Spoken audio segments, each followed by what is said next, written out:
नमस्कार, बहुत स्वागत आपका चौकस भारत में। मैं आपका दोस्त ब्रजेंद्र। देखिए, पूर्व मुख्यमंत्री और हम के संयोजक या यूं कहें कि हम के गार्जियन जीतन राम मांझी जी ने एक बयान दिया।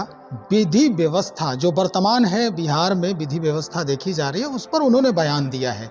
उन्होंने ये कहा कि भाई बिहार में ऐसी स्थिति आ गई है कि अब तो राष्ट्रपति शासन लगा देनी चाहिए। इस बाबत हम पहुंचे आरजेडी में और आरजेडी से इस बात को लेकर के हमारी चर्चा हुई। आरजेडी के प्रवक्ता ने जो कुछ कहा वो आपने सुना ही। इस बाबत आज हम फिर पहुंचे हैं। हमारे साथ हम के प्रवक्ता हैं, प्रबुद्ध प्रवक्ता हैं हमारे साथ श्याम सुंदर शरण जी। इन्हीं से हम बातचीत करेंगे कि क्या वाकई में एक अदद सीट के लिए अपने आप को गिरवी रखते हैं जीतन राम मांझी जी, जिस तरह का बयान आरजेडी की तरफ से आ रहा है। देखिए, राजद की सोच है जी और ये जो तथाकथित सामाजिक न्याय के मसीहा बने घूमते हैं, जी उन लोगों का दलितों के प्रति, दलित नेताओं के प्रति खास करके किस तरह का सोच वो रखते हैं, इसको बार बार वो प्रकट करते हैं। कोई अगर कुछ कहता है, कोई बड़ी बात भी कहता है, तो उसको वो लोग सीट से जोड़ देते हैं। जीतन राम मांझी एक सीट के मोहताज नहीं है। जिस चीज़ के लिए बेचैन है, जीतन राम मांझी उस कुर्सी पर रह चुके हैं। आज तेजस्वी यादव जी के लिए पूरा आरजेडी, पूरा लालू परिवार, पूरा सब कोई एक जी तोड़ मेहनत किए हुए हैं। उस कुर्सी को जीतन राम मांझी ने अपने सिद्धांतों के लिए और गरीबों की आवाज़ के लिए ठोकर मार देने का काम किया।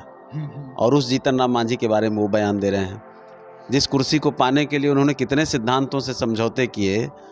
जिस कांग्रेस के खिलाफ खड़ी हुई आरजेडी उसके कदमों में आज चरणबंदगी कर रही है सत्ता के लिए। जिस भाजपा की वो बात करते हैं, उसी भाजपा के साथ वो सत्ता में आए। लालू प्रसाद यादव पहली बार मुख्यमंत्री बने तो भारतीय जनता पार्टी के सहयोग से बने। जिस नीतीश कुमार को पलटू राम, सल्टू राम क्या क्या इन्होंने नहीं संज्ञा दी, आज उसी नीतीश कुमार के 40-42 विधायकों के पार्टी को ये 80 विधायकों की पार्टी वाले ने मुख्यमंत्री बनाकर रखा हुआ है। तो वो कैसी कैसी बहकी बातें करते हैं और खुद वही काम करते हैं। जीतन राम मांझी हमेशा बिहार की आवाम, बिहार के गरीब गुरबा, बिहार की जनता के लिए आवाज़ उठाने का काम सत्ता में रहकर भी किया और सत्ता के बाहर रह कर के भी करते हैं। अगर एक सीट की बात होती तो हम तो उनके यहाँ में हाँ मिला रहे होते और बढ़िया मंत्रालय का मजा लेते। उनकी तरह जैसे एक आदमी 5-5, 6-6 मंत्रालय को लेकर के बैठा हुआ है, अगर वही जीतन राम मांझी की सोच होती तो उनके बेटा भी मंत्री बने रहते। क्या दिक्कत थी? तो बात को जब उनके पास जवाब नहीं होता तो गरीब दलित नेता को कैसे इस तरह से प्रभोग करते हैं, इसका प्रमाण है। जीतन राम मांझी केवल और केवल गरीब गुरबा जनता की आवाज़ हैं। और जहाँ तक राष्ट्रपति शासन का सवाल है, तो जिस उनके पास अगर कोई आप सवाल लेकर जाएं, भ्रष्टाचार का सवाल लेकर जाएं, अपराध का सवाल लेकर के जाएं, तो उसको वो जोड़ते हैं कभी मणिपुर से, कभी हरियाणा से, कभी पंजाब से। अरे भाई, आपको बिहार की जनता वोट देती है और आप बिहार की जनता के दम पर सत्ता में बने रहते हैं। आपकी पार्टी बिहार के दम पर है और आपको हरियाणा और मणिपुर और इम्फाल दिखता है। उन्होंने तो ये भी कहा कि जहां भाजपा की सरकार है पहले वहां राष्ट्रपति शासन लगवाएं जीतन राम मांझी। नहीं, राष्ट्रपति शासन किस हिसाब से कहा उन्होंने? राष्ट्रपति शासन लगाने का कुछ, मुख्यमंत्री जी का मेमोरी लॉस हो गया। उनको देखिए ये भी नहीं पता है कि चंद्रयान लैंड हो रहा है। चंद्रयान का वो बगल के अपने मंत्री से पूछ रहे हैं, उनको ये भी नहीं पता होता है कहाँ लाठीचार्ज हो रहा है, कहाँ क्या हो रहा है। तो मुख्यमंत्री जी को तो अब हम लोग बेचारगी की स्थिति में देख रहे हैं। और ये जो लोग हैं, ये लोग तो घोषित रूप से शामिल रहते हैं सब चीज़ों में।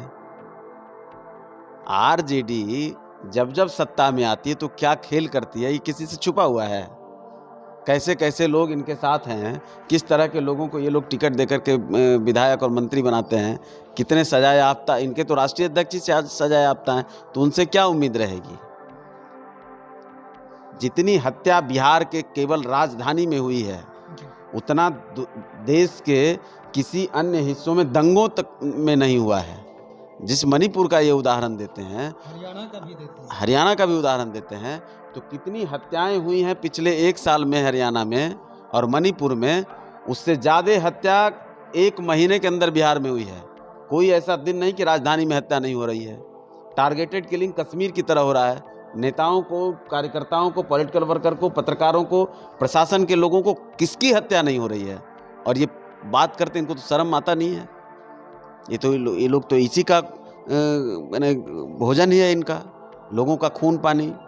अच्छा, कितना नरसंहार और कितना क्या क्या खेल इन्होंने बिहार में कराया, ये किसी से छुपा हुआ आज ज्ञान बांट रहे हैं। लेकिन अब तो A to Z की बात करते हैं तेजस्वी। बात न करते हैं, बात ही करते हैं ना।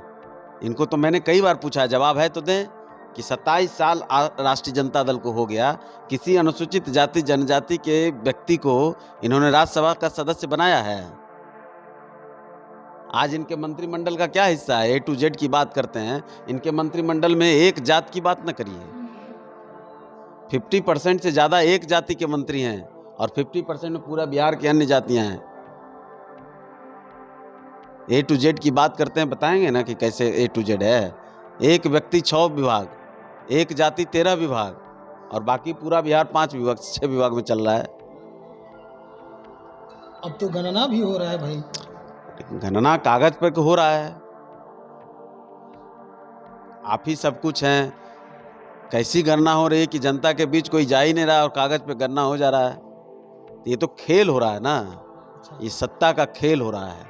और इस समाज को जिस तरह से बांटने का, लड़ाने का, आपस में उलझाने का काम इन्होंने सदैव किया है, आज भी उसी की कोशिश हो रही है। गरीबों का हक खाने की तैयारी हो रही है। अनुसूचित जाति जनजाति वर्ग को सबसे ज़्यादा अगर पॉलिटिकली और सोशली नुकसान किसी ने दिया है तो इन दोनों भाइयों ने दिया है। ये बता सकेंगे क्या कि कौन सा अनुसूचित जाति जनजाति के मंत्री को नीतीश कुमार जी ने लगातार अपने मंत्रालय में कंटिन्यू किया है? या ये बड़े भाई जो हैं इन्होंने किसी को नेता बनने दिया है? ट्रांसफ़र पोस्टिंग करते हैं दलित नेताओं का, अति पिछड़ा नेताओं का। कोई नेता पैदा ना हो जाए अल्पसंख्यक तक का। जिस M/2 समीकरण की बात करते हैं उसमें देखिए ना कि M कहाँ है और 22 कहाँ है। ऐसा कोई सगा नहीं जिसको लालू नीतीश ने ठगा नहीं। चलिए, बहुत शुक्रिया जानकारी के लिए। तो सीधी बात श्याम सुंदर शरण जी ने कहा कि भाई ऐसा कोई सगा नहीं जिसको इन दोनों ने ठगा नहीं। दोनों बड़े भाई छोटे भाई की बात हो रही है। खैर, जीतन राम मांझी जी ने जो मांग की है राष्ट्रपति शासन की, उस पर भी प्रवक्ता महोदय ने स्पष्ट कर दिया है कि जो घटना घट रही है इसके तवज्जो जो मिल रहा है सरकार के तरफ से, इसको संरक्षण जो दिया जा रहा है सरकार के तरफ से, उस पर हर लोग चिंतित है। कार्रवाई होती है लेकिन सिर्फ खाना पूर्ति की जाती है। लेकिन अब जो है स्थिति बदल रही है। और जीतन राम मांझी जी की बात पर जब ये कहने लगे कि भाई एक सीट के लिए अगर इनकी इस तरह की स्थिति होती तो ये अपने सिद्धांतों के लिए मुख्यमंत्री पद का त्याग नहीं करते।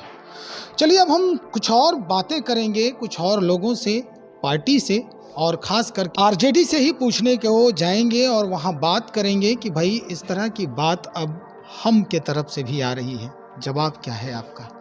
तब तक इंतज़ार करें, बने रहें हमारे साथ।